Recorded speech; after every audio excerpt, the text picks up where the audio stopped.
Now, more on the latest building collapse in New York. You might have heard a few moments ago, I was talking about the Salomon Brothers building collapsing. And indeed it has. Apparently that's only a few hundred yards away from where the World Trade Center towers were. And it seems that this was not a result of a new attack. It was because the building had been weakened during this morning's attacks. We'll probably find out more now about that from our correspondent, Jane Stanley. Jane, what more can you tell us about the Salomon Brothers building and its collapse?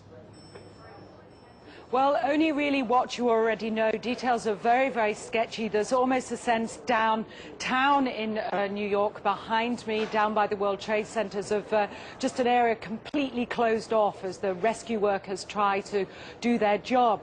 As you can see behind me, the Trade Center appears to be still burning. We see these huge clouds of smoke and ash, and we know that behind that there's an empty piece of what was a very familiar New York skyline, a symbol of the financial prosperity of this city, but completely disappeared now, and New York is still unable to take on board what has happened to them today.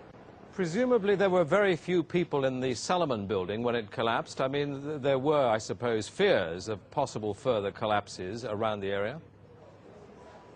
That's what you would hope, because this whole downtown area behind me has been completely sealed off and evacuated, apart from the emergency workers.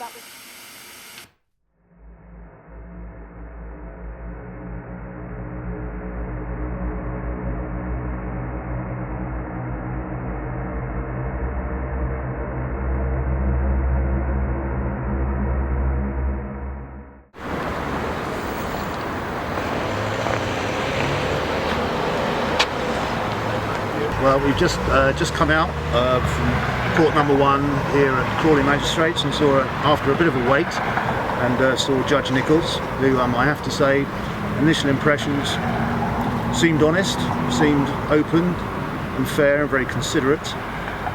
We weren't able to show the Building 7 material today, which I wanted to do, which is a 35-minute piece I've done. Weren't able to get Ray Savage, former counterintelligence officer, terrorist officer, and Tony Farrell, of course, my mate, the former principal intelligence officer of the South Yorkshire Police. But we will have the opportunity in the new year of a portion of showing the video, and hopefully Ray and Tony will be able to put in their 2 pence and lend their weight, because really, you know, when people like that start saying there's something wrong, there is something wrong, and hopefully the judge will see the collapse of World Trade Center 7, look at the BBC coverage, how they've tried to run away from it, covered it up, reported it 23 minutes early, of course, tried to hide behind the Freedom of Information Act, still haven't told us where the original story came from for the report on the collapse, and you know, God willing, you know, we'll get an open and fair hearing. What's your legal argument, Tony? My legal argument? Yeah. Is that a rhetorical question, Tony? I'm withholding my television licence under Section 15, Article 3 of the Terrorism Act, which prescribes that if I have reasonable cause to believe I could be funding the purposes of terrorism, then I don't pay.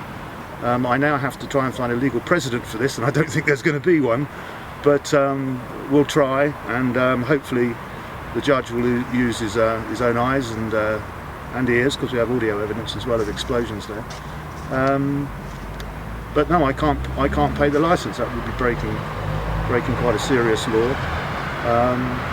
So anyway, God willing, all will be well. See you in the new year, I hope. For the 3rd time today, it's reminiscent of those pictures we've all seen too much on television before, when a building was deliberately destroyed by well-placed dynamite to knock it down.